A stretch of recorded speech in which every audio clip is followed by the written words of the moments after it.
Introduce me or count it down. All right, my name is Alex Campbell, and we are here today with Dr. James Lightner as part of the Carroll County History Project. This project is working to preserve the history of Carroll County by recording the memories of its residents. Dr. Lightner was a professor of mathematics at McDaniel College and author of Fearless and Bold, A History of McDaniel College. So how are you doing today, Mr. Lightner? I'm fine, Alex. Glad to be here. All right. Well, why don't you tell us a little bit about your stay at McDaniel, or Western Maryland College? Well, my first experience with the college was when I enrolled in 1955 as a student, and spent 3 years there and finished my degree in 3 years, and then went back to Frederick County to teach public school. Frederick County is my home school, hometown. And then 4 years later, I came back to the college in 1962 and then continued to teach mathematics for the next 36 years. Retired about 12 years ago and proceeded to write the history book that you referred to.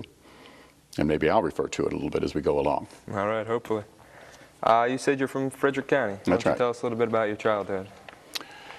Well, I grew up there, went to the public schools there, graduated from Frederick High School, and relative to the topic that we're discussing today, it was, in thinking back on it, I think it was very interesting to me that there weren't any particular racial problems in Frederick, and I never really knew many, if any, black folks, black students. We had separate high schools. Frederick High School was very much the white high school, and then there was Lincoln High School, which was the black high school. We never played together, never had any inter varsity kinds of things. It just didn't happen.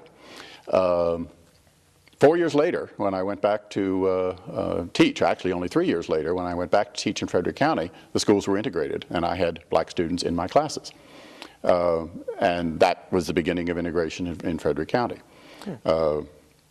I understand that Carroll County integrated its schools almost immediately thereafter. Cool. You were a student at Western Maryland. How were the views different between the students and the faculty about racial desegregation at that time? I don't think there were all that many differences in viewpoint. I think many of the faculty of the time, and I was really one of the young Turks who came back in 1962 as we were beginning to expand.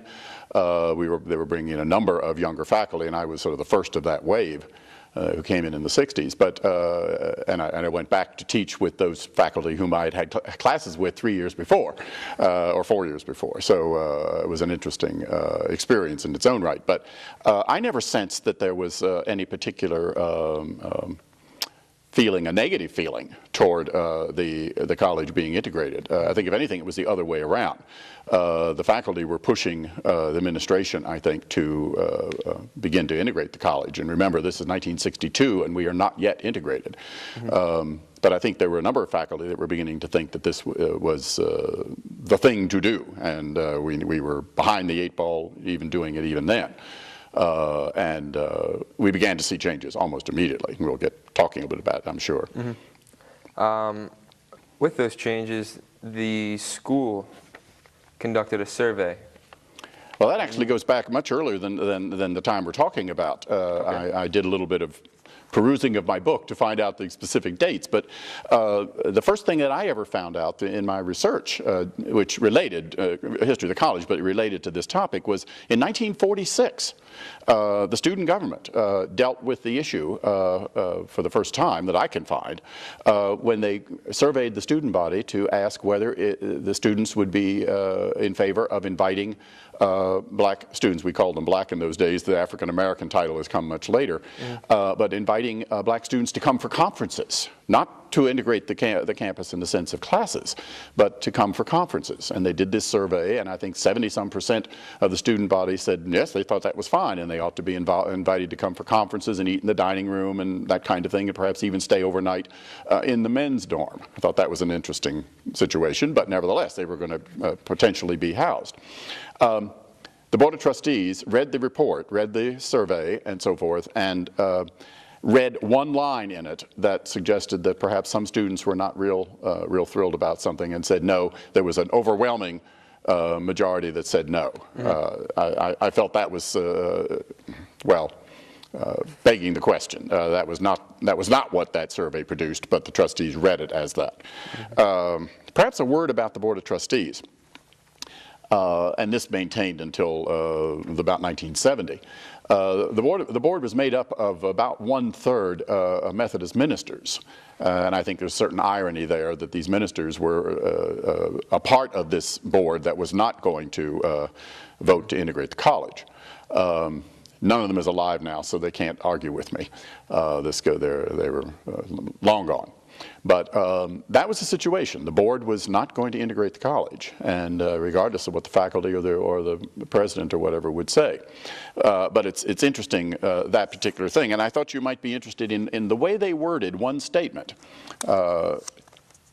which I think really set the stage for that whole event. And I'll read it. So, and this is 1946. We of the student governments, there were two, by the way. We had a men's student government and a women's. We weren't even integrated by gender at that time. But that's a whole other story about the history of the college. We of the student governments realize that the racial issue is one that affects not only the students of our college, but other parties as well. We are well aware of the conditions that exist in the city of Westminster. We are aware of the probable criticism that will arise from certain members of the alumni. We realize that the college has certain vested interests that must be protected. We realize that certain members of the Board of Trustees are not in sympathy with the liberal approach to the racial problem. And finally, we are aware of the fact that we are but a passing generation of students and that the present administration is responsible not only to us, but to the many who we sincerely hope will follow in our footsteps. I thought that was, when I read back that again, I thought, isn't that really much ahead of the time in the sense of, now here were the college students in 1946, right after the World War II. Right. And they were being very open about integration.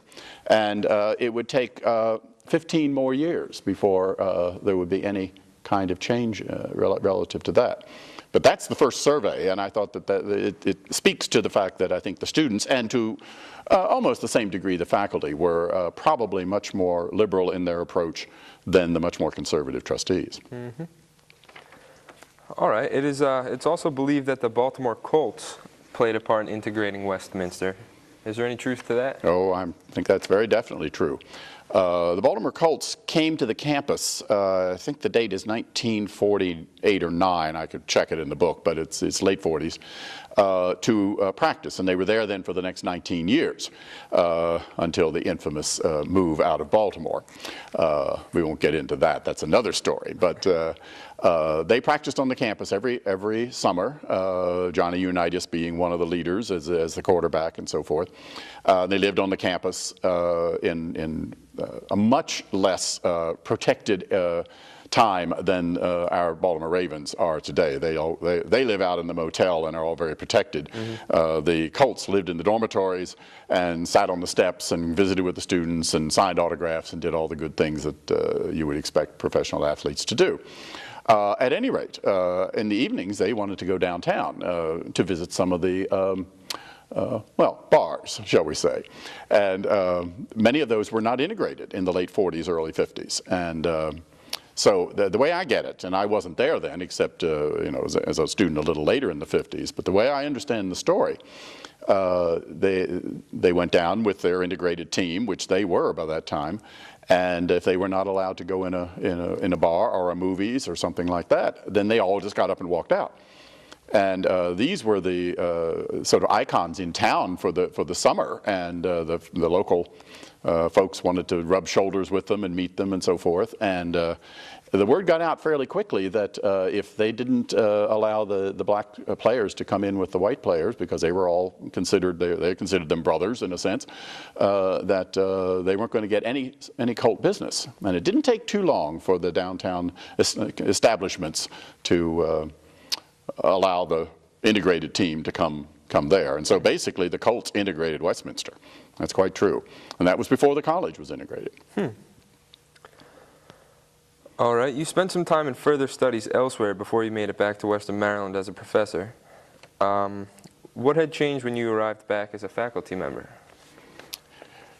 Well, I was only away 4 years. It wasn't a huge time. I was over in Frederick County teaching, and I also was in graduate school in the summertime. But when I came back, as I sort of intimated before, I think there was a renewed interest that the college really ought to become integrated. And a number of the older faculty who were more liberal in their views began to really press the issue, and it happened almost immediately. As I say, my first classes were not integrated, but very quickly we began to move toward some form of integration, and I think by this time the trustees were, in a sense, being forced into it. And they just couldn't continue to say no. According to my study, there was another study done of the student body in 1962, and the students again overwhelmingly said, yes, we think the college ought to be integrated. And so in 1962, for maybe because of that, I don't know all the inner workings of that, but and a lot of the discussion, of course, is not recorded in the board minutes. But the board changed its view and said, we'll seek black students.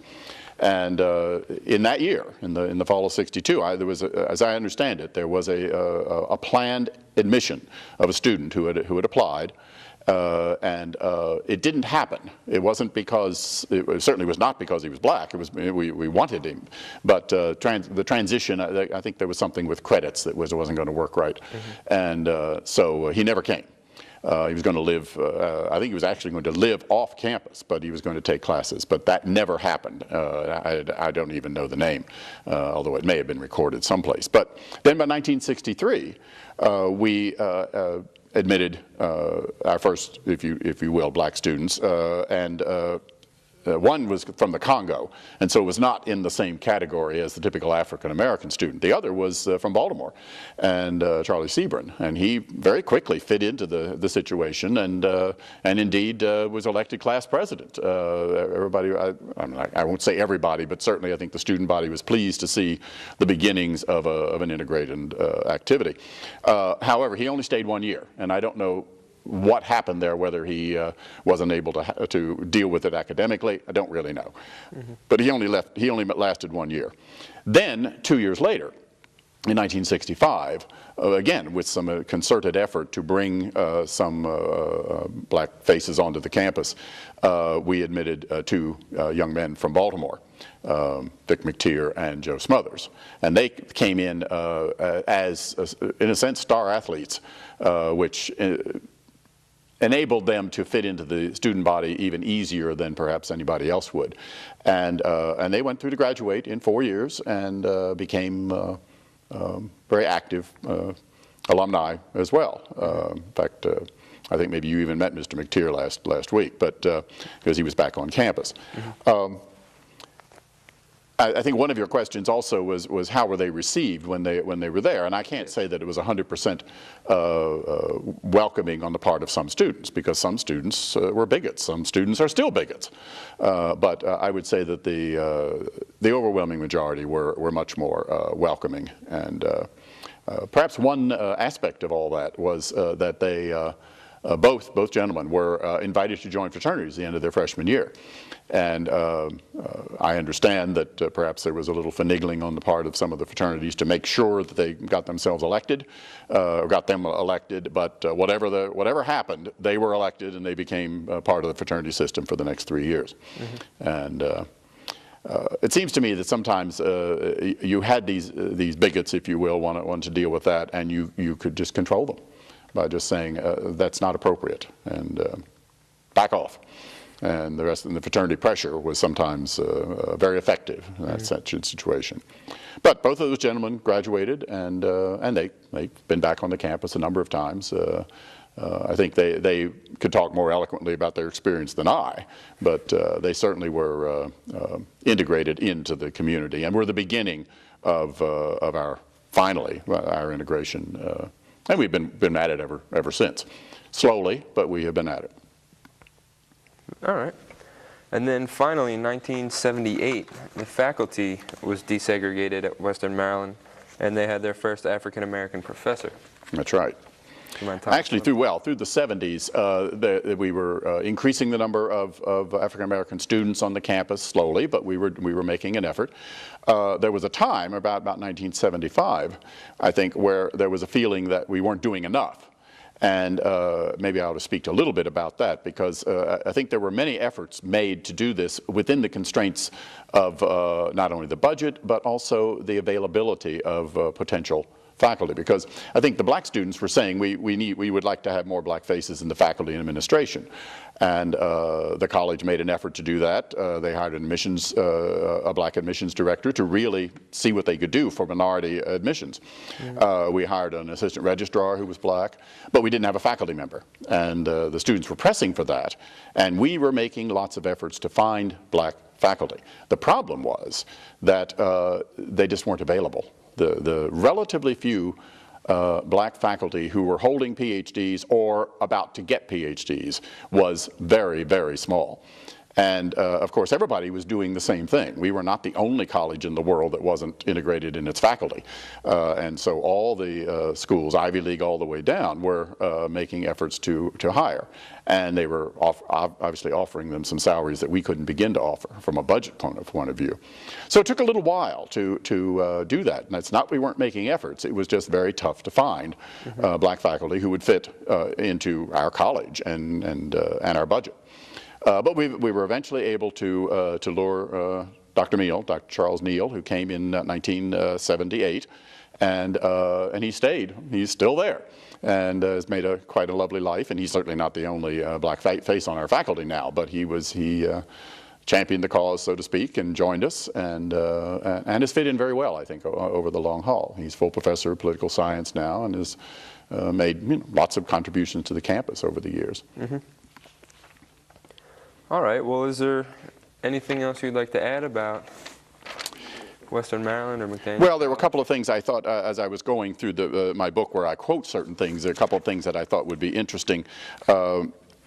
Related to that 70s thing, one of our faculty members, who was also political science, interestingly enough, William David, who was chairman of the county's Human Relations Committee. I mean, he was really out there on the forefront as really pushing for equal rights and human rights. But he made the comment, particularly after this rather tense time in the 70s, and I don't want to downplay that. It was a tense time on the campus as we wanted to do more. The budget was difficult, the finding of the people was difficult, and then there were pressures from the black students saying we should be doing more. It was not an easy time, but this is what Bill David had to say. And as I say, he headed the Human Relations Committee in the 60s. The black students are not off base. They just had no perspective. I don't think our record is that bad. I think it's a lot of reason for this pressure is to tell us to keep it up. We should all work harmoniously on this. Conflict will only polarize us. And I thought that coming from a man who had been in the vanguard of getting us integrated, he understood it a little bit better than perhaps some of the other folks did. And then as we move along a little later, in the 80s, there was again some discussion about this, and the president then, Dr. Chambers, created a commission on minority enrollments and minority activities and so forth, and here is what he had to say, which I thought was interesting. He said, "Here at Western Maryland, we have much to answer for. This was a segregated institution until all too recently. It took us, like the nation as a whole, a long time to grow up. Various of our past brothers and sisters have struggled for our cause before we arrived, though, and they make this a far better place for us in the process. Now it is our task," and remember this is 1988 I think it was, "now it is our task and our opportunity to build upon what they have given us. I pledge to you my determination to do all that I can to erase racism from the campus. Important steps are already being taken in that direction. The work of the Minority Task Force is a significant step. The admissions staff is working to bring more minority students to the campus and thereby enrich us all. And we are working to bring more minority faculty to the campus next year. We are determined to do this. We want this institution to be exemplar of what a sophisticated multiracial community can be." And so even 10 years after that, we were still working at making the college much more multiracial. I think we have really finally succeeded. I read something like about 20% of our student body is minority, and when I look back over that 40 years of my career, that is a significant improvement given the number of students we now have. Mm-hmm. And we've done more with foreign students. It isn't just, we're not talking just strictly race. We're talking about all sorts of foreign students, and we have a large foreign student population now, which we didn't have, certainly when I was a student 50 years ago. All right, well, I think that about wraps it up. And thank you very much for sharing your memories with us. Yeah, you're welcome.